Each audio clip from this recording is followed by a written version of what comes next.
그래서 몇몇 지문들이 조금 까다로운 게 있어도 기본적인 걸로 답을 고르는 데는 아무 문제가 없단 말이죠. 기본이 되는 거 확실하게 머릿속에 넣죠.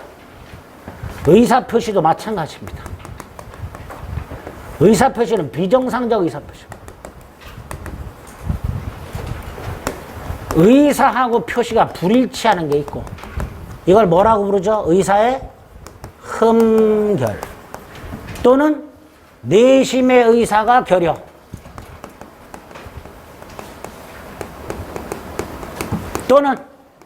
또는 진의 아님 이렇게도 부른다 그랬죠. 그죠? 또 하나는 의사와 표시는 일치하지만 사기를 당했거나 협박을 당한 경우 이걸 하자 있는 의사표시라고 한다 그랬어요.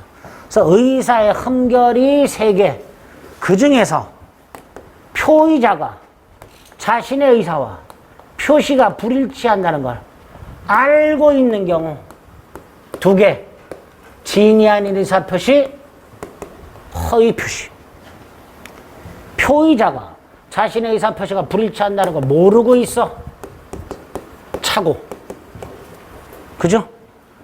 하자가 있어 사기강박 이렇게 되죠. 비진의 표시부터 시작해서 사기강박까지 문제가 집중해서 나오고 그 중에서 특히 착오와 사기강박이 중요하죠.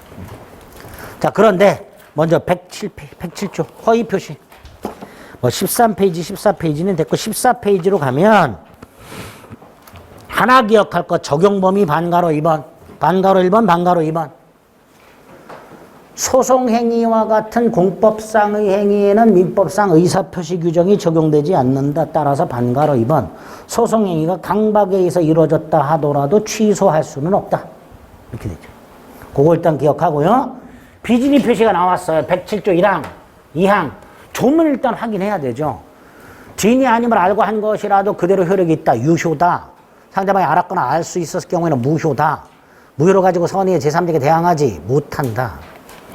비진의 표시는 뭐냐? 의의 3번째 줄 거짓 사직서, 거짓 증여 이런 것들이 비진이다.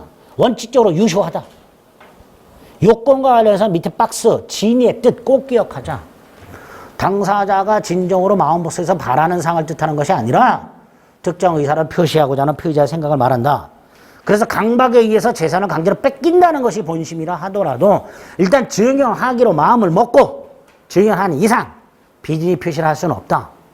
당시 상에서 최선이라 판단하고 의사를 표시했다면 비진의 표시를 할 수는 없다. 그래서 대출을 받을 수 없는 갑을 위하여 을이 대출을 받아주는 경우 비진의 표시라 할 수가 없다. 명의인이 채무자다. 무효가 아니다 이거. 대출. 꼭 기억해야 되죠. 박스 안에 있는 거. 잘 나오는 거예요. 비진이에서. 효과 원칙적으로 표시한 대로 그대로 유효. 그리고 사례때 교수가 거짓으로 사직서를 냈어. 그대로 유효. 다만 상대방이 알았거나 알 수 있어서 회사의 요구로 사직서를 냈어. 무효. 비진의 표시로서 무효. 그죠? 동그라스 3번. 예외적으로 무효가 됐을 때 제3자는 보호돼. 자, 이때 제3자는 선의이기만 하면 되고 무과실은 요하지 않는다. 제3자의 선의는 추정된다. 선의의 제3자가 무효를 주장하는 것은 무방하다. 그죠? 적용범위에서 3번. 공법상 행위는 적용이 없다. 5번. 대리권 남용에 유추 적용된다. 비진의 표시에서 보셔야 될 내용들이 이런 거예요. 비진의 표시. 거기에다가 우리 36페이지나 문제지 36페이지 3번이나 4번처럼 사례 형태가 나오는 경우가 있어요. 비진이가. 잘 보세요. 갑이 을에게 증여 의사 없이 A 토지를 증여하고 등기를 넘겨줬다 이런 식으로 사례 형태로 가끔 나오는 경우가 있어요. 요거 대비를 좀 할 필요가 있는데 원칙이 유효란 말이죠. 그죠? 근데 유효하려면 을이 뭐 해야 돼요? 선의, 무과실. 그리고 을이 유효하다면 을과 거래한 병은 선악, 불문하고 소유권을 취득하죠. 이때 요거 추정된다는 거 기억하셔야 되죠. 따라서 상대방의 악의 또는 과실을 무효 주장자가 입증해라. 이렇게 되겠죠. 예외. 상대방이 알았거나 알 수 있었다. 그럼 무효. 그죠? 다만 이게 무효라 하더라도 병. 선이라면 소유권 취득, 악이라면 소유권 취득하지 못해. 추정된다, 과실 유무 묻지 않는다, 병이 무효 주장하는 것은 무방하다.